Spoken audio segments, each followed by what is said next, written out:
भाऊ मां त सिंधी हिंदू आहियां, पर मूंखे पंहिंजी जाति जी ख़बर ई न आहे।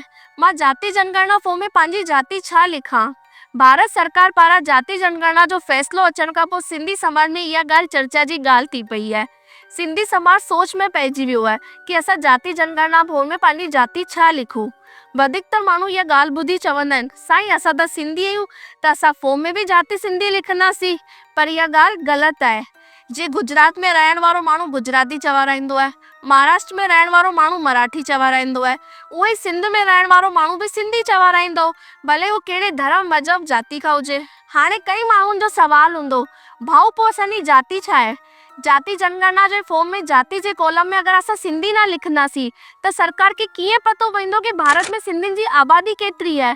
पोइ असांखे सरकार पुछंदी बि कोन, ऐं असांजे समाज मां MLA MP बि न ठहींदा, छोकी चुनावी टिकटनि में जाति जनगणना जो ॾाढो वॾो रोल हूंदो आहे। अॼु जी ही वीडियो हिन ई मुद्दे ते आहे कि पाण फारम में पंहिंजी जाति छा लिखूं, ऐं गॾु में सरकार खे कीअं पतो पए कि भारत में सिंधियुनि जी असल आबादी छा आहे।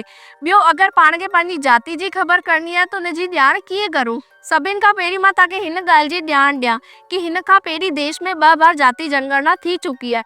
पहिरियों सन 1901 में, ॿियो सन 1931 में, जॾहिं पाकिस्तान बांग्लादेश भारत जो हिस्सो हुआ।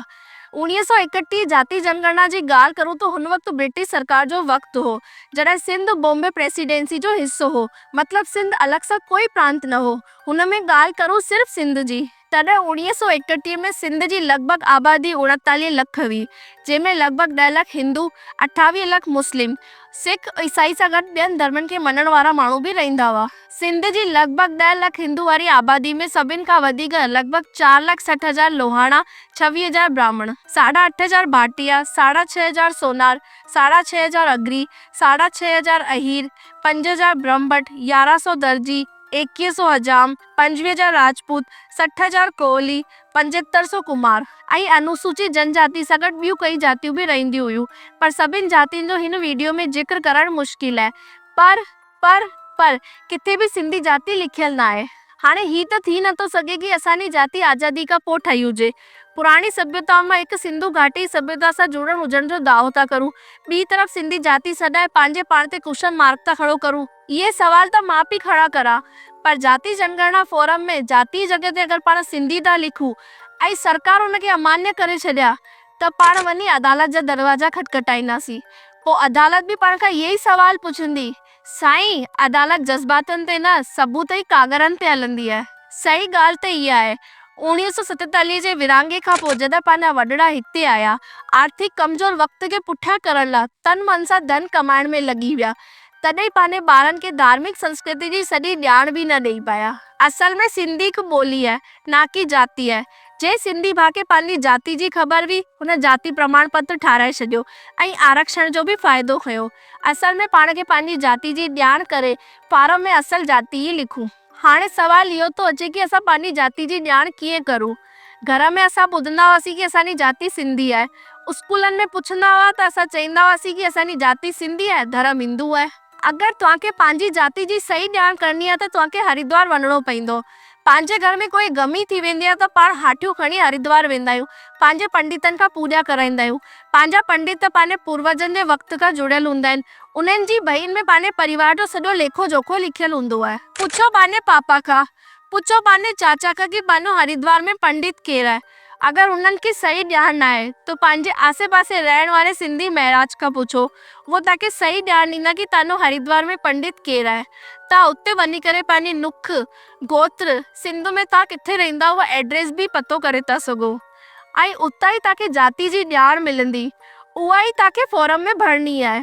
हाणे ॻाल्हि इहा थी अचे, जाति जनगणना फॉरम में पाण सिंधी नथा भरूं त सरकार खे कीअं पतो पवंदो कि भारत में सिंधियुनि जी आबादी केतिरी आहे? सरकार जे मथां सिंधियुनि जो जातिगत दबाव कीअं ठहींदो? हिन जो बि हिकु रास्तो आहे कि पाण फॉरम में पंहिंजी जाति भरूं, देश में पाण सिंधियुनि जी घणी आबादी आहे उहो बि पतो करे सघूं, जंहिंसां कि सरकार खे पतो पई सघे कि पाण सिंधी देश में केतिरा आहियूं, ऐं सरकार जे साम्हूं पाण पंहिंजी ज़रूरी घुर बि रखी सघूं। जाति जनगणना फोरम में कॉलम हूंदो आहे जेके मदर टंग यानी मातृभाषा। हुन कॉलम में पाण सभु सिंधी मिली करे मातृभाषा सिंधी था भरूं त देश में पाण सिंधियुनि जी घणी आबादी आहे वो भी पतो करे था सघूं और गॾ में असुल जाति था भरूं और पंहिंजी जाति आरक्षण जे दायरे में ईंदी आहे त पाण आरक्षण जो फ़ाइदो भी खणी था सघूं। फर्ज़ कयो के सिंधी खे पंहिंजी जाति जी ॼाण पइजी वई और हुन जी जाति आरक्षण जे दायरे में ईंदी आहे तो आरक्षण जो फ़ाइदो खणी थो सघे। ऐं गॾ में मातृभाषा वारे कॉलम में सिंधी भरे करे देश जी सिंधी आबादी में गॾिजी थो सघे। हिकु बार उत्तर प्रदेश सरकार पारां ॼाण करी वई कि उत्तर प्रदेश में घणा माण्हू सिंधी ॻाल्हाईंदा आहिनि।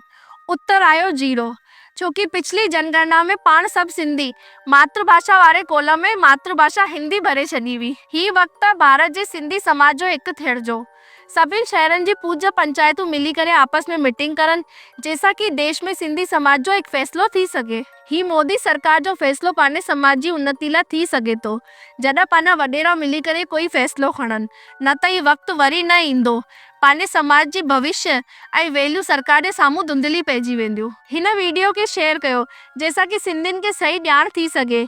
ही वक़्तु आहे झूलण जी कृपा सां देश में सभु सिंधी गॾिजी करे आपस में मिली रहनि।